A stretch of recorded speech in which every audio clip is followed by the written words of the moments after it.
voulu voir Vierze, on a vu Vierzon. T'as voulu voir Vesoul et on a vu Vesoul.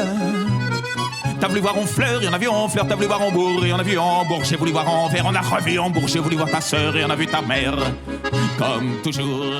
Ouais, moi j'ai commencé à chanter Brel il y a maintenant 7 ou 8 ans. Ça m'est tombé un petit peu dessus sans trop savoir ni comment ni pourquoi. Voilà, je vais pas revenir sur toutes les professions que j'ai pu exercer, mais un jour je me suis retrouvé avec un CD de Jacques Brel entre les mains.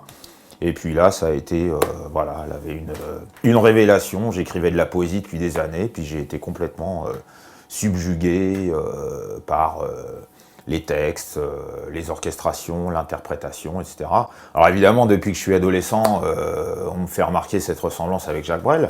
Donc ça, j'ai l'habitude, mais moi, c'est pas du tout la musique que j'écoutais à l'époque. Et puis voilà, ça s'est imposé à moi comme une évidence. Le lendemain, j'ai commencé à fermer la société, à prendre des cours de chant. Et puis 6 mois après, j'étais sur scène. Ma mère, voici le temps venu d'aller prier pour mon salut. Mathilde est revenue. Pougnat, tu peux garder ton vin ce soir. Je boirai mon chagrin. Mathilde est revenue. Toi la servante, toi la Maria. Faudrait peut-être mieux changer nos draps. Mathilde est revenue. Mes amis, ne me laissez pas, non, ce soir je repars au combat. Maudite Mathilde. Oh, il y a beaucoup de choses qui me touchent en lui. C'est-à-dire que je ne peux pas interpréter une chanson de Jacques Brel si je ne la vis pas à 120%. Ça veut dire que j'adhère au texte, j'adhère à l'interprétation, j'adhère au sens des mots. Et il y a des chansons de Jacques Brel que je n'ai jamais chantées et que je ne chanterai pas.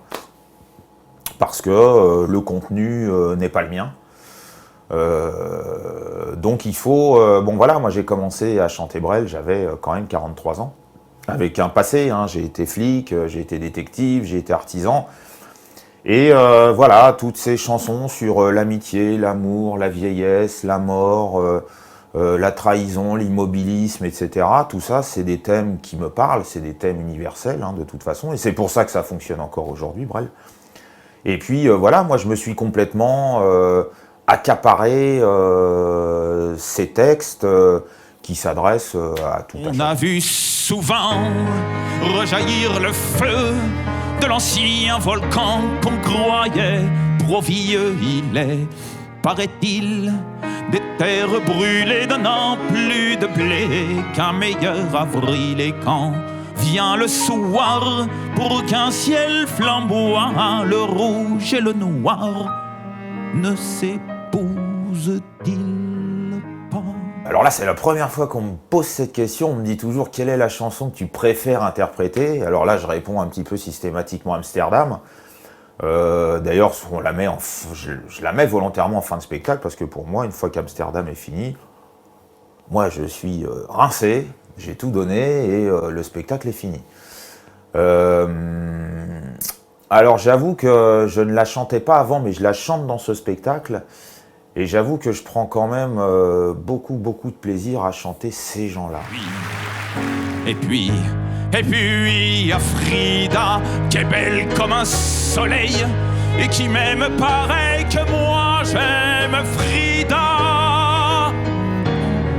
Même qu'on se dit comme ça qu'on aura une maison avec des tas de fenêtres, avec presque pas de murs, et qu'on vivra dedans et qu'il fera bon y être, et que si c'est pas sûr, c'est quand même peut-être. Bah, c'est quelqu'un de passionné, c'est quelqu'un qui va au bout des choses, qui va au bout de ses rêves et puis qui se donne les moyens. Comme moi, et c'est quelqu'un qui a envie de donner du bonheur aux gens, qui aime partager, qui est généreux. Et on a des caractéristiques communes qui font que tout à coup il débarquerait dans la pièce là. Je pense qu'on se parlerait comme si on se connaissait depuis 20 ans, quoi. Une valse à 1000 temps, une valse à 1000 temps, une valse à 1000 temps de patienter 20 ans pour que tu aies 20 ans et pour que j'ai 20 ans. Une valse à 1000 temps, une valse à 1000 temps, une valse à 1000 temps, faut seul aux amants, 333 fois le temps de bâtir un roman. La la la la, la la la la, la la la la, la la la. Eh bien écoutez, je vous précise en plus que je suis entouré de 2 musiciens d'exception, Roland Romanelli au piano et à l'accordéon, qui a accompagné la chanteuse Barbara pendant plus de 20 ans, et le virtuose Jean-Philippe Audin au violoncelle. Eh bien écoutez, en tout cas, je vous donne rendez-vous le 14 août à Courseulles-sur-Mer. Que vous ayez déjà vu Jacques Brel ou que vous ne l'ayez pas encore vu, mettez de côté tous vos préjugés, laissez-vous guider, laissez-vous porter et venez nous écouter. Vous verrez, je vous garantis que vous ne serez pas déçus. Dans le port d'Amsterdam, il y a des marins qui boivent et qui boivent et reboivent et qui reboivent encore. Ils boivent à la santé des putains d'Amsterdam, de Hambourg ou d'ailleurs enfin. Ils boivent aux dames qui leur donnent leur joli corps, qui leur donnent leur vertu.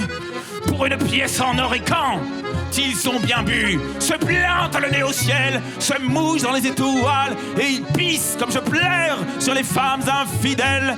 Dans le port d'Amsterdam, dans le port